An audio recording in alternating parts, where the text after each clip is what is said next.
Assalamualaikum warahmatullahi wabarakatuh. A'udzubillahi minasyaitonirrajim. Bismillahirrahmanirrahim. Alhamdulillahirabbil alamin. Wassalatu wassalamu ala asrofil anbiya'i mursalin wa ala alihi wa sahbihi ajmain, amma ba'du. Bapak Ibu Dewan Guru SMA Negeri 1 Opu, peserta pembinaan guru dalam rangka tugas pengawasan dengan tema penyusunan dan pengembangan silabus RPP guru mata pelajaran. Puji syukur mari kita panjatkan kehadirat Allah Tuhan Yang Maha Kuasa, karena atas limpahan rahmat dan nikmatnya pada pagi menjelang siang ini kita semua dapat berkumpul di ruangan ini dalam rangka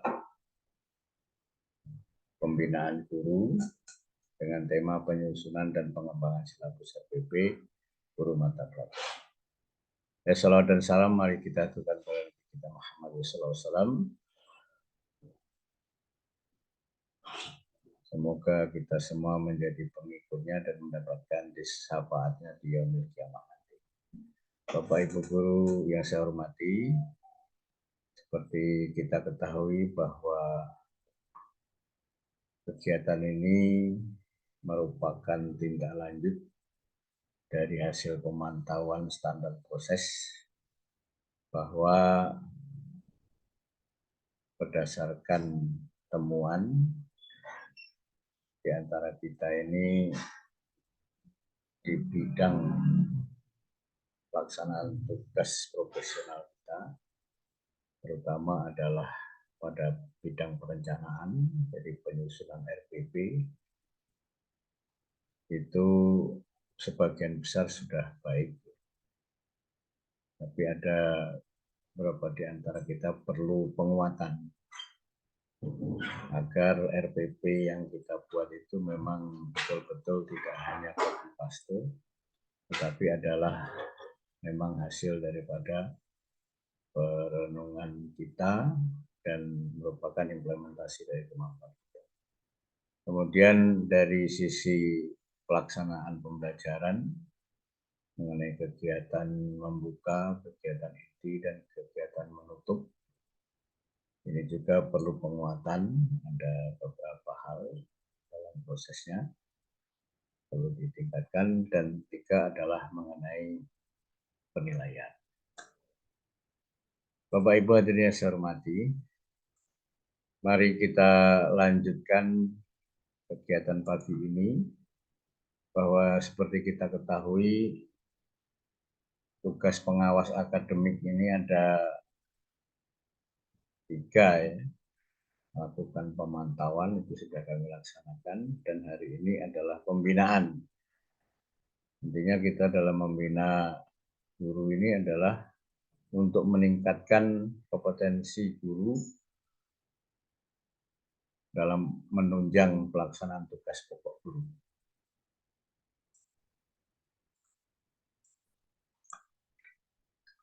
Kemudian nanti ada juga bimbingan latihan dan juga ada penilaian kinerja guru. Nah, hari ini Bapak Ibu, kalau kita berdialog sedikit tentang tugas kita sehari-hari, tentu Bapak Ibu ingat pengalaman belajar di masa lalu yang sampai sekarang masih diingat. Alasan apa yang mendasari peserta menjadi pendidik, kemudian prinsip apa yang diyakini sebagai pendidik. Saya yakin di antara kita semua ini memiliki pengalaman itu, dan ketika sebelum memutuskan kita menjadi guru, itu sudah ada cita-cita ya, dan memiliki prinsip. Sehingga guru itu tidak hanya sebagai sekedar melaksanakan tugas, tapi merupakan panggilan jiwa. Jadi silakan ditanyakan pada diri kita masing-masing ya. Kemudian semangat dari pengembangan RPP dan silabus ini adalah bahwa RPP kita ini mengarahkan nantinya agar anak-anak kita memiliki 4 kompetensi abad 21. Critical thinking, kemampuan berpikir kritis, communication, kemampuan berkomunikasi, kreativitas, memiliki kreativitas, dan yang tak kalah pentingnya adalah collaboration atau berkolaborasi. Nah, 4 prinsip ini, 4 kompetensi inilah yang harus kita jadikan arahan kita dalam mengembangkan silabus dan RPP. Jadi tema kita orientasi pengembangan perencanaan pembelajaran dalam perspektif kurikulum 2013. Jadi kalau kita bicara pengembangan RPP itu landasannya adalah PP nomor 32 tahun 2013. Nah, ini lampiran Permendikbud 65 tentang standar proses pendidikan dasar dan menengah tahun 2013. Perencanaan pembelajaran dirancang dalam bentuk silabus dan rencana pembelajaran RPP yang mengacu pada standar ISI. Perencanaan pembelajaran meliputi penyusunan rencana pelaksanaan pembelajaran dan penyiapan media dan sumber belajar, perangkat pembelajaran, dan skenario pembelajaran. Penyusunan silabus dan RPP disesuaikan dengan pendekatan pembelajaran yang digunakan. Yang perlu kita pahami, apa beda silabus dan RPP? Kalau silabus itu perencanaan pembelajaran itu adalah dalam rangka menuntaskan satu tema mata pelajaran, bisa dalam waktu 1 semester atau 2 semester. Tapi kalau RPP ini adalah perencanaan pembelajaran untuk 1 kadi, itu bedanya ya. Ini tadi sudah saya sampaikan ya, rencana pembelajaran pada mata pelajaran atau tema tertentu dalam pelaksanaan kurikulum. Cakupannya kompetensi inti, kompetensi dasar, materi pembelajaran, kegiatan pembelajaran, penilaian, alokasi waktu, dan sumber belajar. Mekanisme pengembangan silabus, jadi harus diawali dengan analisis standar isi, standar kompetensi lulusan, KI, dan KD. Sama materi pembelajaran, sumber belajarnya, alokasi waktu, terus kegiatan pembelajarnya, penilaiannya.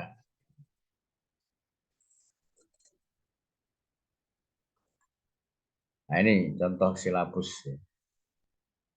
Nah, ini yang perlu saya garis bawahi, kata-kata misalkan di tadinya itu menganalisis Quran Surah Al-Hujurat ayat 9, Surah ke-49 ayat 10 dan 12, serta hadis tentang kontrol diri, mujahadah anaf, prasangka baik, husnuzon, dan persaudaraan. Kalau kita mau mengembangkan atau menganalisisnya itu, kita harus lihat dulu kata kerja operasional, menganalisis. Ini adalah aspek pengetahuan. Kalau aspek pengetahuan itu apa? Berarti ada levelnya. Menganalisis itu adalah C4. Berarti langkah-langkah pembelajaran, penilaian, semua harus mengacu ke sini. Minimal. Boleh enggak nanti kalau melebihi dari C4 ini sampai C6, dan itu yang memang diharapkan. Tetapi paling tidak materi atau pembahasannya itu harus melampaui dari level C4 itu. Jadi kita lihat ya satu persatu prakteknya. Pengertian RPP. RPP adalah rencana pelaksanaan pembelajaran dan rencana kegiatan pembelajaran tatap muka untuk 1 pertemuan atau lebih. Di RPP ini dikembangkan dari silabus untuk mengarahkan kegiatan peserta didik dalam upaya mencapai kompetensi dasar. Jadi kalau silabus tadi perencanaan 1 mata pelajaran, ke RPP ini adalah 1 kadi. Tentunya kewajiban pendidik. Setiap pendidik pada satuan pendidikan berkewajiban menyusun RPP secara lengkap, sistematis agar pembelajaran berlangsung secara interaktif, inspiratif, menyenangkan, menantang, efisien, memotivasi peserta didik untuk berpartisipasi aktif, serta memberikan ruang yang cukup bagi prakarsa, kreativitas, dan kemandirian sesuai dengan bakat, minat, dan perkembangan fisik serta psikologi peserta. Nah, ini adalah kewajiban pendidik. Kita sebagai guru itu menyusun RPP ini kewajiban. Jadi jangan lagi, artinya harus betul-betul dikuasai Bapak. Tidak boleh lagi copy paste, tetapi harus betul-betul kita paham seperti yang saya katakan tadi. Bagaimana menganalisisnya. KD-nya itu apakah aspek kognitif, afektif, atau psikomotor. Harus kita tahu level berapa. Ya, sampai nanti di KD-nya level 4, C4, pembelajaran kita baru C2. Ya enggak tuntas. Siapa penyusun RPP? RPP disusun berdasarkan KD atau subtema yang dilaksanakan dalam satu kali pertemuan atau lebih. Itu prinsipnya ya. Komponennya identitas, ini harus penting ya. Identitas mata pelajarannya, kelasnya, materi pokok, alokasi waktu ditentukan sesuai dengan keperluan untuk pencapaian tadi dan beban belajar dengan mempertimbangkan jumlah jam belajar yang tersedia dalam silabus dan KD yang harus dicapai. Komponen yang keenam, tujuan pembelajaran yang dirumuskan berdasarkan KD dengan menggunakan kata-kata kerja operasional yang dapat diamati, diukur, yang mencakup sikap, pengetahuan, dan keterampilan. Jadi aspek ini harus dipahami. KD-nya itu diawali dengan kata kerja operasional. Apakah aspek pengetahuan, atau aspek keterampilan, atau aspek sikap. Kompetensi dasar dan indikator pencapaian. Dan yang ke-8, materi pembelajaran. Nah, materinya juga harus, kalau bisa kita bisa membuat bahan ajar sendiri. Yang harus memuat fakta, konsep, prinsip, dan prosedur yang relevan. Dan ditulis dalam bentuk butir-butir sesuai dengan rumusan indikator ketercapaian. Metode pembelajaran digunakan oleh pendidik untuk mewujudkan suasana belajar dan proses pembelajaran agar peserta didik mencapai KD yang disesuaikan dengan karakteristik peserta didik dan KD yang akan dicapai. Kemudian media pembelajaran berupa alat bantu proses pembelajaran untuk menyampaikan materi pembelajaran. Media pembelajaran itu penting sekali. Itu dapat membantu kita. Umpamanya kita guru agama belum hafalnya ayat itu, dengan media pembelajaran ini kita bisa memberikan pembelajaran yang lebih baik. Sumber belajar dapat berupa buku, media cetak, elektronik, alat serta sumber belajar yang relevan.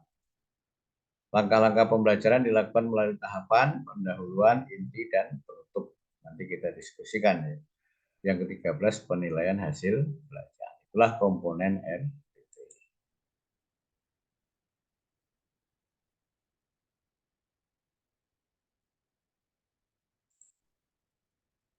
Prinsip penyusunan RPP.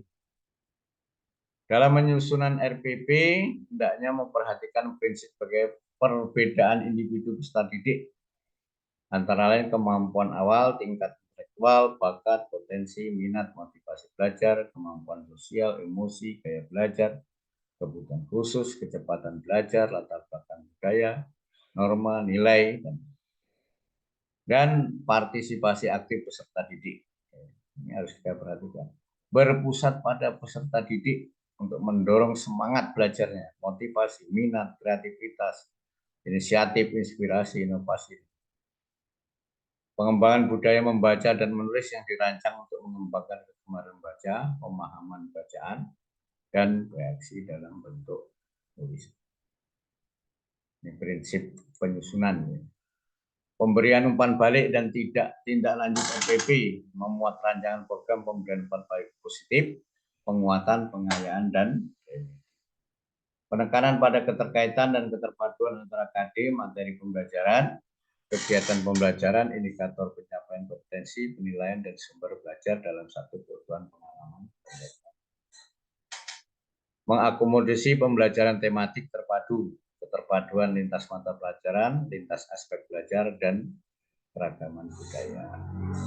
Penerapan teknologi informasi dan komunikasi secara terintegrasi sistematis efektif sesuai dengan situasi dan kondisi. Dan berikutnya pelaksanaan pembelajaran. Nah ini Bapak Ibu, ini yang jadi temuan kita bersama. Jadi dalam proses pembelajaran ini harus kita pahami betul ini apa namanya tahapan-tahapannya itu. Di sini kegiatan pendahuluan. Pendahuluan itu seorang guru harus bisa melakukan paling tidak apersepsi dan motivasi.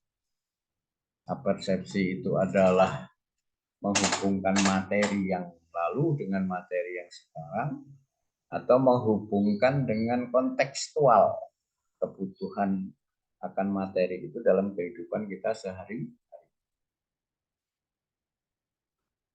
Mengajukan pertanyaan-pertanyaan yang mengaitkan pengetahuan sebelumnya dengan materi yang akan dipelajari, menjelaskan tujuan pembelajaran kalau tadi saya capai, menyampaikan cakupan materi dan keseluruhan kegiatan sesuai silaku. Ini harus tahapannya harus dilakukan. Berdasarkan pengamatan tadi yang kita lakukan, Bapak Ibu begitu masuk berdoa langsung tancap gas. Langsung mulai buka halaman sekian, ayo kita. Jadi tahapannya harus kita lalui.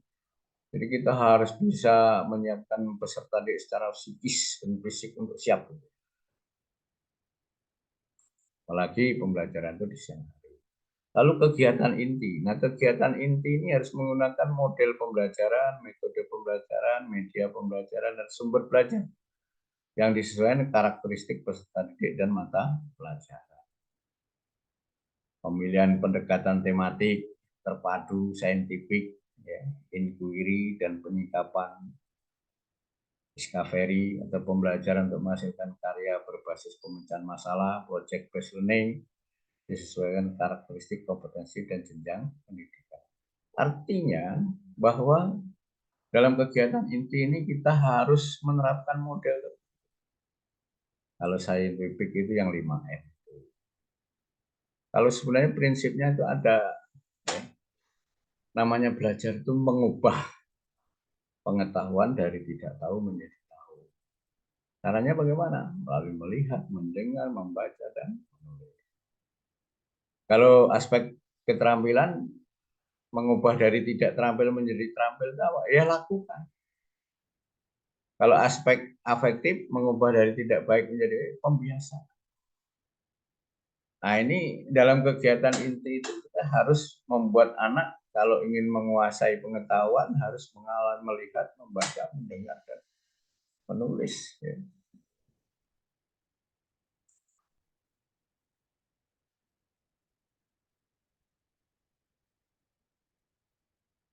Kemudian pelaksanaan pembelajaran.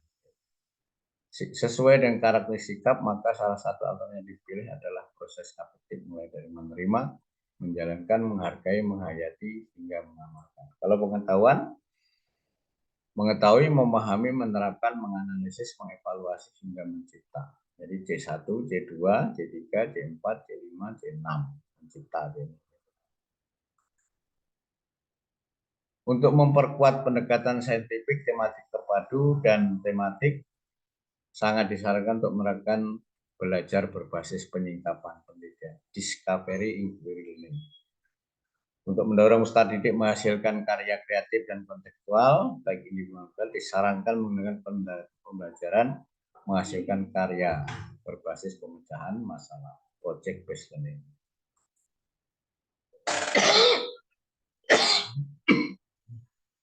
Sekarang keterampilan diperoleh melalui mengamati, menanya, mencoba, menalar, menyaji, dan mencipta. Untuk mewujudkan keterampilan tersebut perlu melakukan pembelajaran menerapkan modus belajar berbasis penyingkapan atau penelitian dan pembelajaran yang menghasilkan karya berbasis pemecahan masalah. Jadi artinya secara sederhana sebenarnya kalau keterampilan ini ya lebih pada praktek. Kalau kita nurutkan aspeknya itu ada P1 mengamati, menanya, mencoba, menalar, menyaji, dan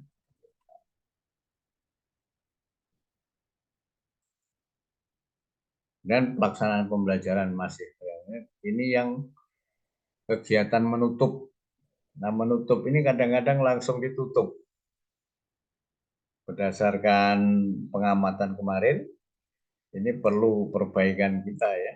Jadi tidak langsung menutup saja. Jadi seluruh rangkaian aktivitas pembelajaran dan hasil-hasil yang diperoleh selanjutnya secara bersama menemukan manfaat langsung maupun tidak langsung dari hasil pembelajaran yang telah berlangsung. Memberikan umpan balik terhadap proses dan hasil pembelajaran. Melakukan kegiatan tindak lanjut dan bentuk pemberian tugas, baik tugas individu maupun kelompok, menginformasikan rencana kegiatan pembelajaran untuk pertemuan berikutnya. Jadi anak-anak itu diajak menyimpulkan bersama. Dan coba ditanya apakah materi itu disampaikan. Sekiranya sudah tuntas ya sudah, nggak usah kasih tugas. Tapi kalau mamanya ada beberapa hal yang perlu dipahami ya kasih tugas. Kalau anak sudah paham nggak perlu, apalagi banyak sekali tugas. Kemudian yang terakhir penilai hasil dan penilaian proses pembelajaran menggunakan pendekatan penilaian otentik.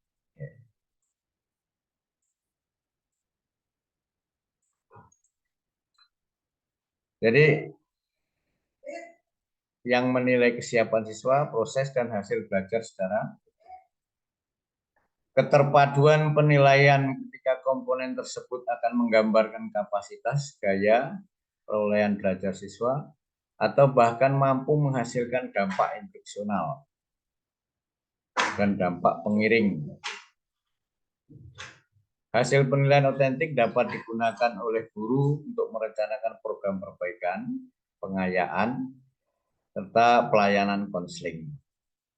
Selain itu, hasil penilaian otentik dapat digunakan sebagai bahan untuk memperbaiki proses pembelajaran sesuai dengan standar penilaian pendidikan. Evaluasi proses pembelajaran dilakukan saat proses pembelajaran yang dengan menggunakan angket, observasi, catatan, dan refleksi. Ini intinya dalam penilaian hasil dan proses pembelajaran ini. Kita harus betul-betul otentik, asli. Kalau kualitas kemampuan anak 5 ya 5, 6 ya 6. Tapi kalau nilai itu sudah tidak otentik, nah itu tidak bisa digunakan untuk melakukan perbaikan-perbaikan.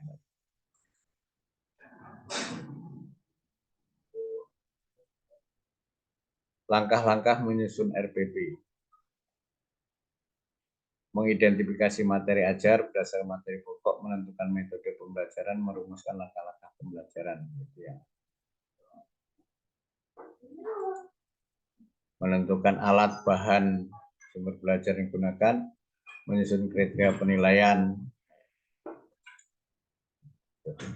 Jadi ada 3, yaitu penyusunan RPP, pelaksanaan pembelajaran, dan penilaian. Intinya penyusunan RPP harus kita kembangkan berdasarkan kemampuan kondisi sekolah. Nah, mari kita kurangi untuk tidak melakukan copy paste saja. Dan yang berikutnya mengenai pelaksanaan pembelajaran tadi, kita kuasai lagi kegiatan membuka, kegiatan inti, kegiatan menutup. Itu harus memiliki 8 keterampilan mengajar yang pernah kita pelajari di bangku kuliah. Dan untuk penilaian kita harus melakukan penilaian secara otentik. Karena dengan penilaian otentik itu bisa untuk dimanfaatkan untuk pembinaan berikutnya. Nah, inilah materi tentang kita dalam rangka pembinaan guru SMA Negeri 1. Nah, nanti setelah mendapat penjelasan ini, Bapak Ibu, sudah saya siapkan lembar kerja. Saya melihat ada perubahan tidak dalam penyusunan itu, dan nanti di situ saya akan bisa melihat penyusunan RPP-nya, pelaksanaan pembelajarannya, kemudian penilaian. Saya kira demikian saja materi kita hari ini. Terima kasih Bapak Ibu atas perhatiannya, mudah-mudahan akan semakin memperbaiki apa namanya eh, tugas pokok kita sebagai guru semakin kompeten. Demikian saja. Terima kasih. Wassalamualaikum warahmatullahi wabarakatuh.